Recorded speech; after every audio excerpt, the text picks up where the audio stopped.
first-team offense this past week at practice to give Mendoza more experience with the ones and to give Kirk Cousins, the veteran quarterback, a little bit of a rest. My understanding is that Fernando Mendoza is expected to start tonight and play through the first half. So that roughly is what we're looking at before Aiden O'Connell comes on and plays roughly the second half. That is the planned rotation. We'll see if the Raiders deviate away from that, but they are planning to get Mendoza about a half worth of work tonight against the Houston Texans. Schefter, quickly, does that mean that, I guess there's the chance still that he could be their opening day starter? Because from everything I've heard, it's always been Kirk's going to be the guy.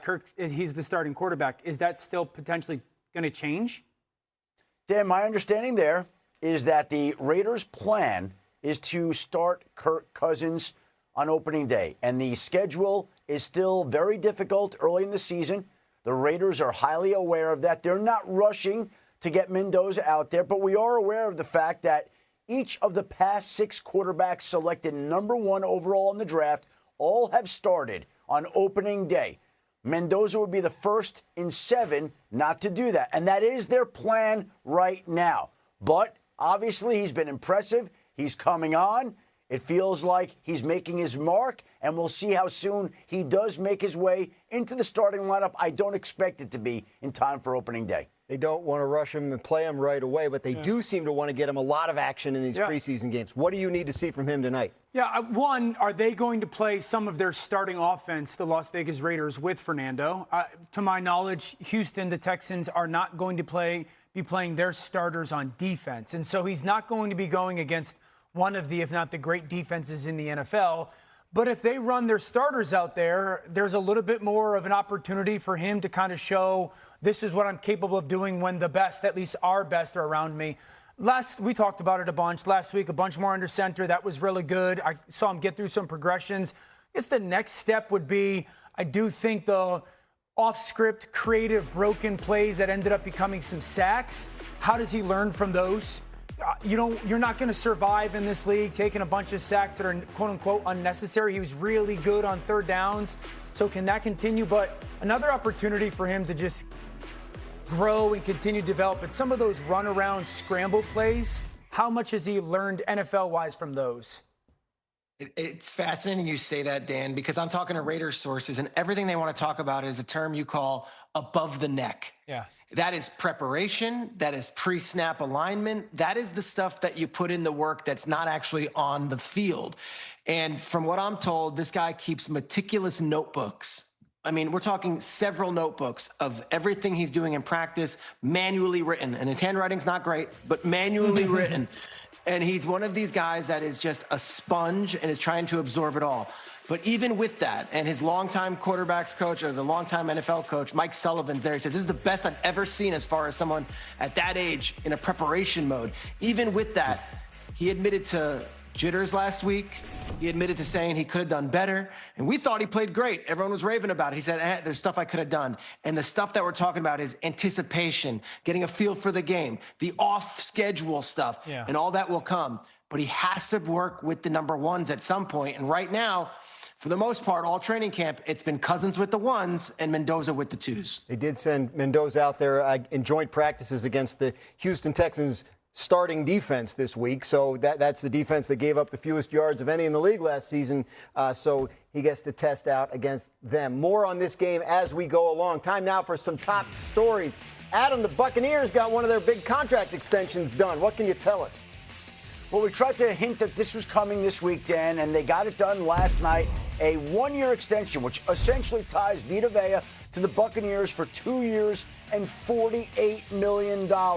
There was progress in these talks, enough so that Vita Vea is not going to be traded, and it's a continuation of what we've seen from Tampa, which has done a great job, as much as any team in the league, of essentially re-signing its homegrown players. Here are some of the players that they've drafted and signed to 2 extensions, 3 extensions. There have been a lot of players and a lot of people wondering how that could impact Baker Mayfield, who's not homegrown. He's a homegrown quarterback, but they'd obviously like to get that deal done in addition to all these other deals that they've gotten done with their homegrown talent in the past. Meanwhile, Sam Laporta, the Lions tight end, banged up his hip at practice. They're being very careful with him. They're going to hold him out of practice. He hasn't practiced recently in the last few days, and they're not willing to commit to him being able to play against the Saints in Week 1. His status for right now remains uncertain. We do know the status of Tyler Biadasz. He's out indefinitely after suffering a devastating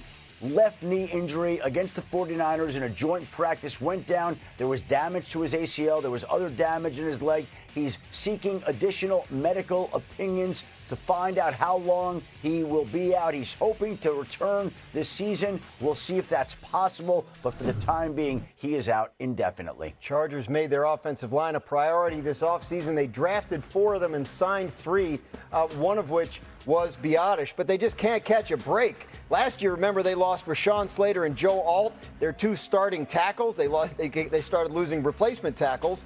Now their starting center could be out a while. This seems to always be happening with the Chargers and their offensive line. It's an annual thing. But how big a blow is the Biadasz injury for them? It's a loss. Mike McDaniel, the center's a big deal. Who's the offensive coordinator? Center's a big deal. Comes from Miami. Aaron Brewer being one of the best in the NFL. Initially, the extreme thought is, oh my goodness, again, it's happening. But I want to give a shout out to Daniel Jeremiah, who's now our teammate, who works closely with the Chargers, I believe, calling their preseason games. And he references tough injury news, but there's 2 rookie centers that he says have been playing good ball right now. One is a second-round pick in Jake Slaughter, and then an undrafted free agent, Jacob Spomer. And so I think the fact that they realized center in L.A. was not a good thing last year, even though the tackles were out. They take a second-round pick in Jake Slaughter, who is a run blocker. And it happens early-ish in the camp or in the season. You took him with the plans that he was going to be a starting center for you in a year or 2 once Biadasz was going to be, quote-unquote, done. So it's not the end of the world. Not ideal, but I don't think it's the end of the world. And if Daniel Jeremiah is saying the guys look good, I'm going to bank on that. When I was at their camp, their GM, Joe Ortiz, said he felt like they had the best offensive line depth that they've had since he's been there. Perfect. Maybe built to withstand this a little bit better. We'll see. Peter, Chargers playing the 49ers in tonight's second preseason game. Is there a player you're keeping a close eye on in that one? Well, obviously, all eyes are on Christian McCaffrey and what he's going to end up being able to do once we start the regular season. But in his absence, there's been a standout player in these inter-squad practices, and it's actually a controversial player amongst the draft media, and that's Kalen Black, the running back who they took in the 3rd round, 90th overall out of Indiana. Why was he controversial? Because of the 360 players invited to the NFL Draft Scouting Combine, Black was not one of them. The consensus media and draft boards all criticized this pick, saying that was too high, it was a reach. And John Lynch was a little chirpy afterwards and said, we trust our scouts. I don't care what the consensus draft board says. Meanwhile, he's on the field while McCaffrey's been out, and he's been outstanding. Tonight, he's going to play against a good defense, at least to start the game.